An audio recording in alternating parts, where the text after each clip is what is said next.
Consider the following statements with reference to fundamental duties.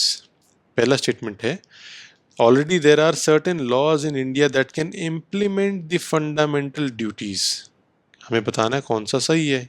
ये तो statement सही हो गई। दूसरा है, till now parliament has not enacted any law exclusively for the implementation of fundamental duties.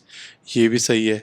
और मुझे पता है कि बोथ 1 और 2 काफी लोगों ने सही मार्क क्यों नहीं किया। लोगों को लगा कि ये दोनों स्टेटमेंट्स तो आपस में कॉन्ट्राडिक्टरी हैं, या तो एक सही होगा या 2 सही होगा, दोनों तो सही नहीं हो सकते हैं और दोनों गलत भी नहीं हो सकते हैं। तो बड़ी कंफ्यूजन हो गई है। अब बोथ 1 और 2 आंसर कैसे हुआ, ये कंफ्यूजन हो रही होगी। देखो, यहाँ पर आपसे पूछा हुआ है कि एक्सक्लूसिवली फंडामेंटल ड्यूटीज को इम्प्लीमेंट करने के लिए क्या पार्लियामेंट ने कोई लॉ बनाया है। इसका आंसर है नहीं।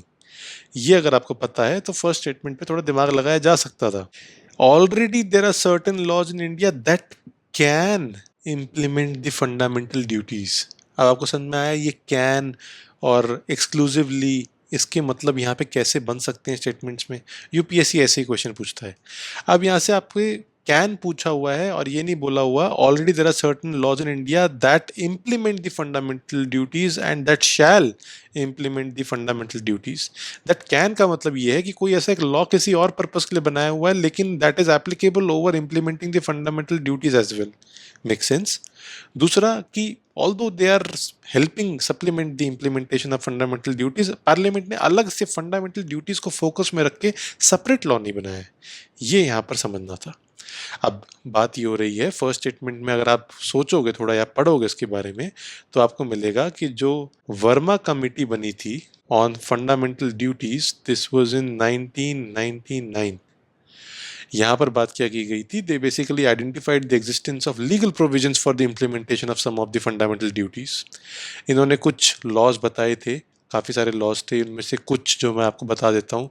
Prevention of insults to national honour act 1971 की इन्होंने बोला कि this prevent the disrespect to the constitution of India, the national flag and the national anthem. Make sense. और काफ़ी सारे क्रिमिनल लॉज उन्होंने बोला कि जो कि इन्फोर्स किए जा चुके हैं, पनिशमेंट भी है for encouraging enmity between different sections of people on grounds of language, race, place of birth, religion and so on.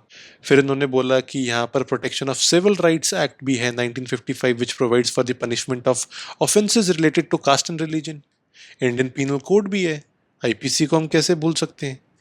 This declares the imputations and assertions which are prejudicial to implementation and to national integration as punishable offences. There is also Unlawful Activities Prevention Act of 1967. इससे we can say that it provides for the declaration of a communal organization as an unlawful association. Representation of People Act 1951 भी इन्होंने बोला.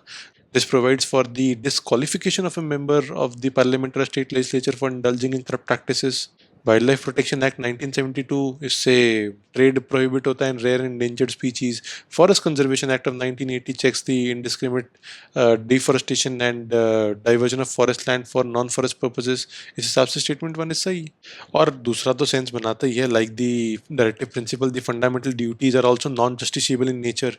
Since they are non justiciable, इसीलिए second statement भी sense बनाता है कि the constitution does not provide for the direct enforcement by the courts, however there is no legal sanction against their violation, or the parliament is free to enforce though by suitable legislation. लेकिन अभी तक ऐसा किया नहीं है, तो second statement is also correct. Answer is both 1 and 2 are correct.